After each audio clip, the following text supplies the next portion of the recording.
Hello, welcome back to the James Ramblin' Reviews channel, and in today's review I'm going to do something a bit different here because if you aren't up to speed, I did a community tab post a couple days ago discussing how I'm going to be reviewing House of the Dragon Season 2 week by week, and I know I'm about a few days late to the party on this episode, but before I get into how I feel about this episode, and I'll link the community tab post in the description of this review and stuff like that, I will go on to mention that a couple years back that I actually reviewed House of the Dragon week by week, and I just realised that I was making these reviews and it just felt like I was rushing it out there, pumping it out so I could have my opinions on it and just force myself to talk about it, right?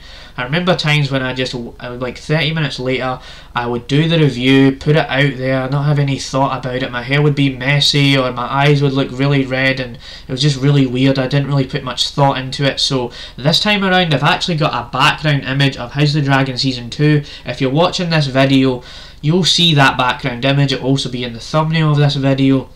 But if you're listening on Spotify, I have to describe to you that there's an image in the background where you see the season of House of the Dragon with the two characters, Alicent and Rhaenyra and stuff like that.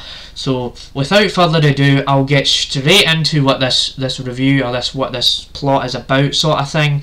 So House of the Dragon Season 2, for those who don't know, right, you want to know about the season and things of that nature. So pretty much what happens in this episode is that we pretty much get to see the events that happen after season 1, so like the aftermath of that episode 10, where all that stuff kind of happens, and so you get to see these characters and how they adapt to this new way of life after that episode, and we're trying to build up this whole war between the Targaryens and things of that nature, and it's kind of like they're actually set in a Game of Thrones now, where they're trying to find a way to fight each other, the reason why they're doing this. So there's an alliance happening, there's a battle happening and all that, but it's kind of slow burn where there's not much happening. There's just characters talking and talking and talking, and then there's this one like kind of thing that happens at the end of the episode, but I won't spoil it too much because it's only been out for a few days. And so that's pretty much what this episode is about. It's called A Son for a Son because something happens at the end of the last season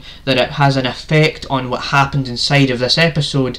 And so there's definitely that, where you've got that whole thing going on. So as for how I feel about this episode, well, House of the Dragon Season 2 Episode 1, I've got to say, we're actually back and we're back on track here, because this is an excellently made episode. And what do I actually mean by that? So pretty much, right, this episode is well shot, it's well directed, the characters, you actually believe them when they're acting. Like, you can take these characters seriously because of the way they're portrayed and the way they're acted. You can tell that these actors have been acting for a long time because you can just feel the emotions, feel the tension rising. There's even moments where they're like arguing and you can just feel it popping out of their skin. It's just awesome to watch, and I had a blast watching this, right? It was a bit slow at the start, and then when they started kind of reintroducing these characters and seeing how they are in this kind of setting now after the events of season 1, it just really cements the fact that I had a blast with this episode. Now, I'm not going to say it's a masterpiece because the slowness of it does kind of weigh it down a bit, but there are times where I just enjoyed this episode. And also I have to mention that there is the intro song to this. Like, you've still got don't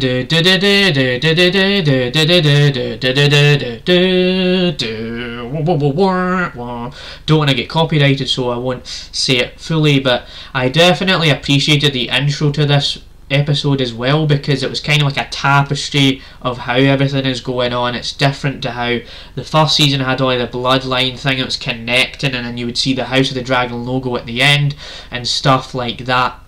And I also really like Olivia Wilde and Emily Darcy. I loved them in season 1, and them as Rhaenyra and Alicent, it just cements the fact that they are just awesome on screen. Like, they knew what they were doing, and so there's definitely that. And I tried to record this a few times because, you know, it's only been a few hours since I watched it and don't want to rush it out and stuff like that.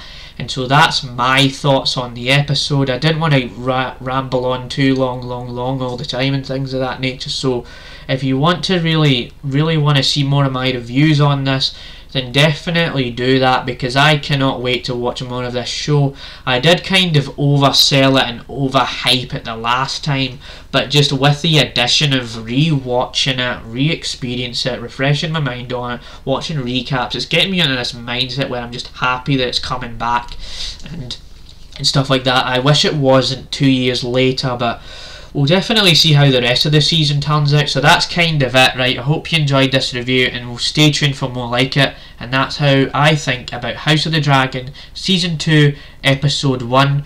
See you next time for another review on the James Ramblin Review channel, and yeah, that's it, bye.